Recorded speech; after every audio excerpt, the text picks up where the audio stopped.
So have anybody had the chance to check out Love and Hip Hop Miami with Trick Daddy and Trina and all them? Have you had the chance to check that out? I watch it. It's too much sexual for men. Ain't they kind of listen? The men is raunchier than the ladies. I don't mind a good gang. I don't. A good what? A good gang. That's a new word, ma'am. Can you explain that one?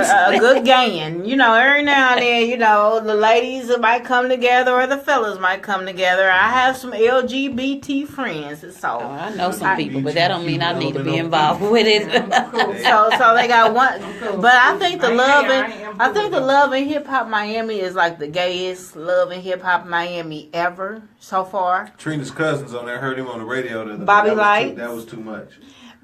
You know what? It wasn't too much. It's okay with them being gay. What I didn't get was when they had the love scene where the man pulled the other man on top of his lap and was like, had him kind of like riding. Mom was like, "Oh, I'm glad my sons is grown because we wouldn't have no motherfucking cable at the house." You know, yeah, they outrageous with the shit.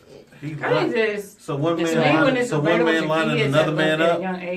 He like had the other man on his lap. Like they have like really. They have for real like you can't love scenes. You can't sugarcoat that. They love scenes is extra. They did it. Mhm. Yeah, that stuff used to be taboo. Now you got Trick Daddy on there looking like a burned up meatloaf. I love Trick love the kids, but he looked like a burned up meatloaf. Yeah. He said he got lupus, so I'm gonna pray for him. Prayers going up.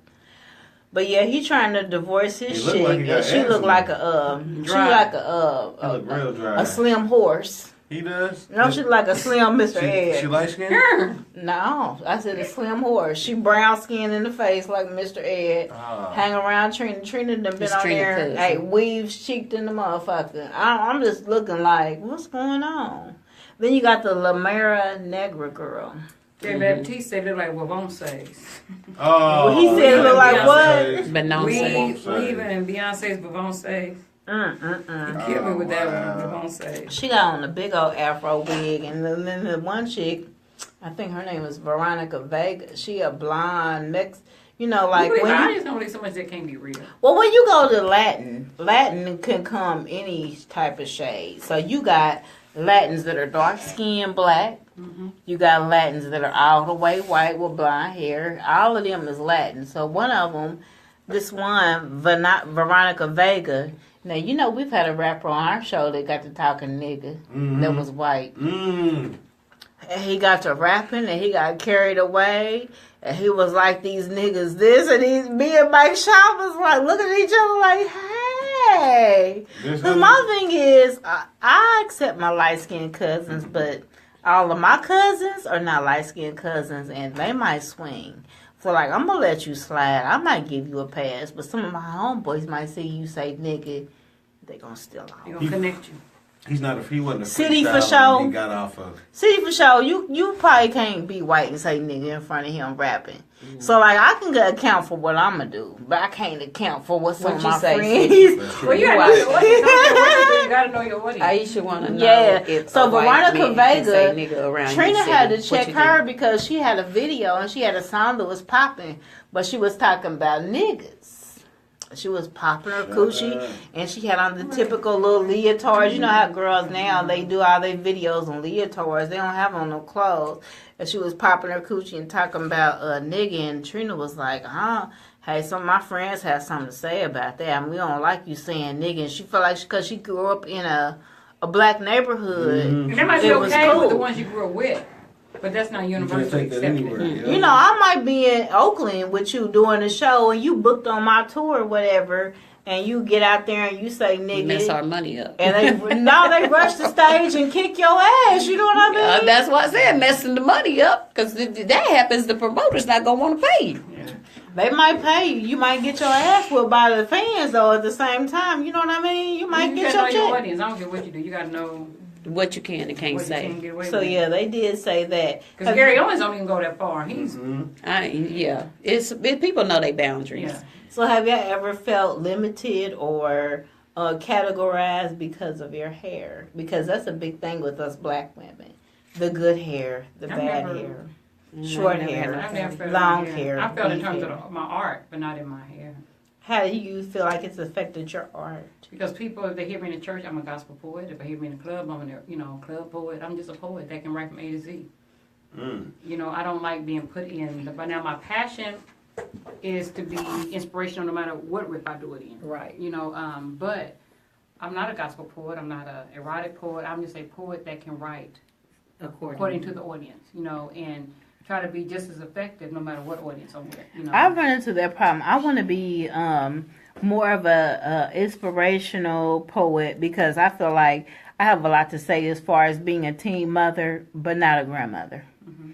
I broke that cycle. My mom, she had a baby at 18. My grandmother had a baby at 15. And that was cool, it was common, it was, commonplace. My father was kind of like, he never was mad. And I never could understand that. And when I finally talked to him, I got a little bit older, he was like, well, for where we're from, a lady is considered an old maid if she's 18 and don't have no kids. So it was uncommon for a woman to be 15 and really not have a kid.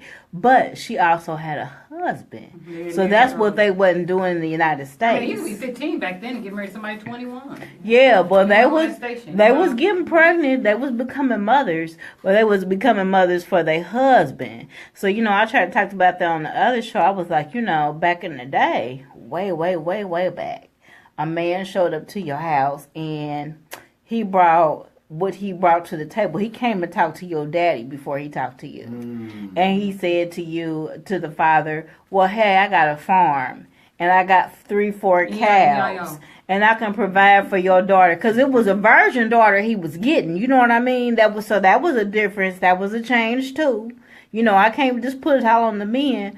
But the men had to come and ask the daddy, hey, I'm coming, I got this farm, I got a steady job, I can provide, I want your virgin daughter. And let me tell you, the virgin daughter, she had what was called a treasure chest. So there were items in the treasure chest that the woman had collected her whole life, anticipating getting married. And those were the items. To anybody. I know, I'd be like, The treasure chest was whatever items you took to start your household. Like, you get your kids pots and pans. You buy your kids a couple little silverwares, hoping they'll get their ass out. Take this shit to college over your boyfriend's house, but get out. Bed in a bag, whatever. Now you got the guys that's Netflix and chill your daughter and shit. So, it was a little bit different. Back in the day, men had to knock on your door. My daddy told me. Don't blow the horn, nigga. Oh, and my grandmother too. Hoes go to horns. Yeah, don't blow the horn. Hoes go to horns. You had to come and talk to the whole family. You had to make friends with. My house, so I ain't got no problem. My grandmother didn't play that. You had to make friends with grandma, granddaddy, your mama, your daddy. And I seen them walk in the movie theater before the girl. I said, oh, come on, let's do this over. I said, don't let him walk in that movie before you. And I said, you don't walk in the movie before her. If you thought enough of her to ask her out, whether y'all went Dutch, whether you're friends, somebody that you like, you hold that door for her. And you refuse to go in. So you taught your sons how to be a man. Yeah, now whether or not they utilize it. Because now, me and my male friend, he knows how to treat the lady in me well. But the woman in me suffers like a motherfucker. And that is some crazy talk. So talk about the difference between the lady in you and the woman in you. What is the difference? Me, he opens up the door. This is my witness. He opens up the door. I could be at home sitting. He'd take off my shoes. He'd fix me. Any of that. But then he'd go to the room and close the door. So they don't attend to the woman. What does the woman in you need? I need the, the courting. The dating, I don't necessarily, I'm beyond the validation, but still at the same time, you want your man to say, baby, you look pretty. He'll say, you're always beautiful to me. Well, that don't mean nothing to me anymore. You know what I mean? You're supposed to be used to it. The lady in me, the woman in me, if you didn't open up the door, I'm going to get out of the car. Regardless. If you don't take off my shoes, I'm going to take the motherfuckers out. Even if I went to sleep and got to get up in the night, my feet hot. But I'm not taking away from that because I appreciate that. You know what I'm saying? But at the same time, you can't do all this stuff and then go in the room and close the door. You know what I'm saying? Or you can't. Mike's 58. I'm going to be 50. So he's older. But if you count everything we done did in 6 years, we ain't did nothing. Right. Nothing. Experiences. But then every time I go out, I come home, you snoop, tootsie, roll over the room. So he What do you provides. mean? So he provides for you. He takes every care of single the bill in the bills and. When I lost my job, he said, "Don't worry about it. I got you. Go after your dream." He does all of that. And somebody said, "Bitch, you crazy?" No, because there's still a woman in me that's abandoned. I'm still lonely, you know. But then if I leave the house, it's a problem. You know, he gonna watch the clock when I come in. So what do you do to fill that gap to bring that them two together? From clay to conquer. She conquers his ass. I got to the point where I don't care, and I said, you know, a few years ago I was the wrong type of bitch. I would just let you pay the bills and mess around. I said, but I'm not. The relationship doesn't do me any good anymore, you know.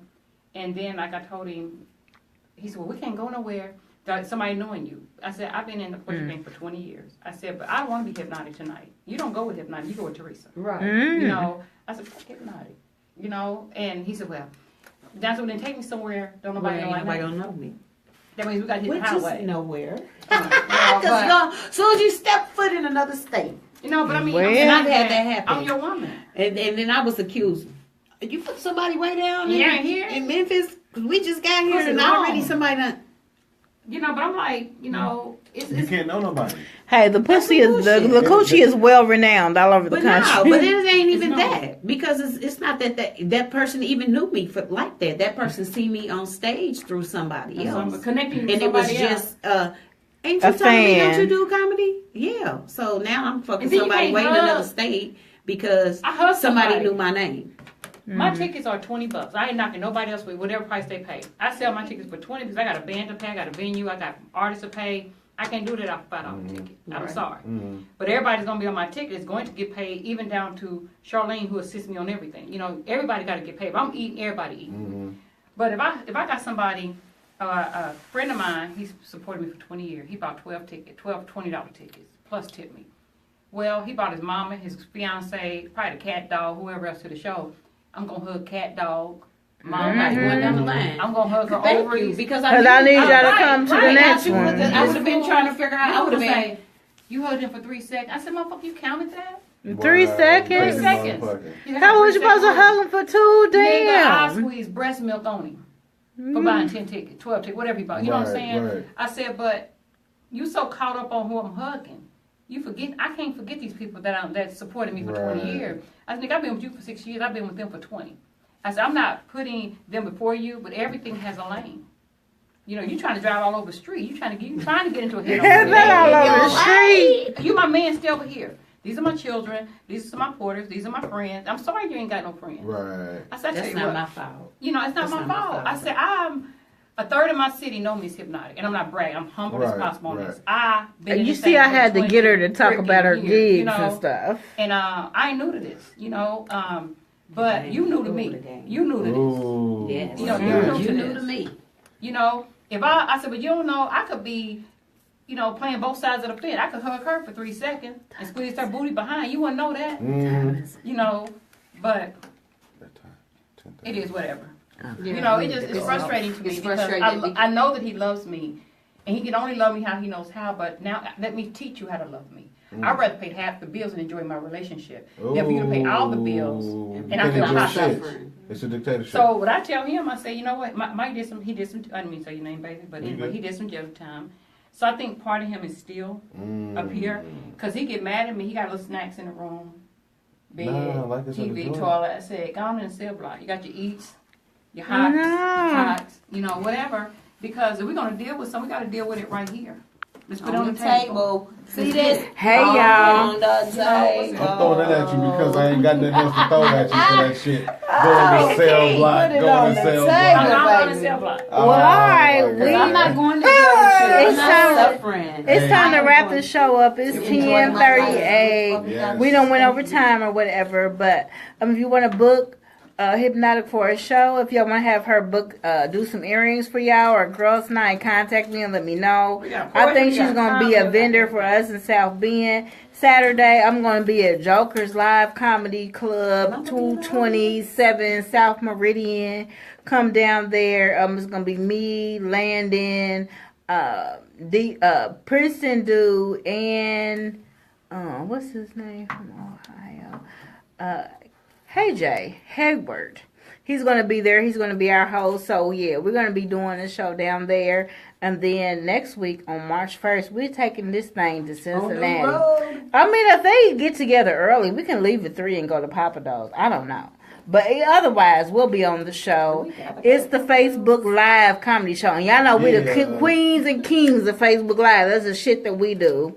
It's going to be Andrew Kahn. He's Facebook famous. His videos, man, they get thousands, millions of views. So if y'all want to tune in or y'all want to ride with us, follow us. We appreciate it. And this is the Lifestyle Night Party. Yeah. Siren. Y'all got something else to add? Nope, you said a mouthful. Thank you for watching. Thank you for supporting the arts. We got a lot of talent in Indianapolis. Earrings. A lot of talent, a lot of staff. Stay tuned for my earrings that we made on the show. Yeah, we'll get them back. We'll try to show you guys when we get them back. What do you mean when you